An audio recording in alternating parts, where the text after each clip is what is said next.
الله عز وجل فكان قاب قوسين أو أدنى. كان قاب يعني قريب من، يعني قاب قوسين أو أدنى. ما معنى قاب قوسين؟ طبعا هذا هو مثل عند العرب يستدلوا بالتلع على ماذا؟ على القرب والدنو من ماذا؟ من الشيء.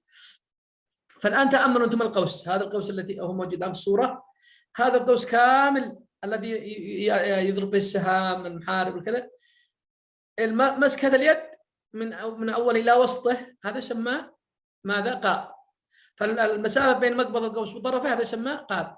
ويقال فقال هنا قاب أي قدر طول قوسين. طول ماذا؟ طول قوسين. ويقال أن القوس معنى ماذا؟ الذراع، وسمى الذراع قوسا لأنه يقاس به فيكون معناه مقدار طول الذراعين.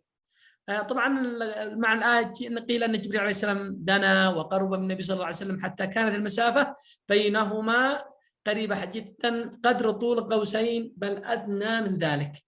وبعضهم وهنا قول آخر للمفسرين أنه ماذا؟ بين محمد صلى الله عليه وسلم وبين ربه. ولعل القول الأول هو الأقرب والمشهور عند المفسرين.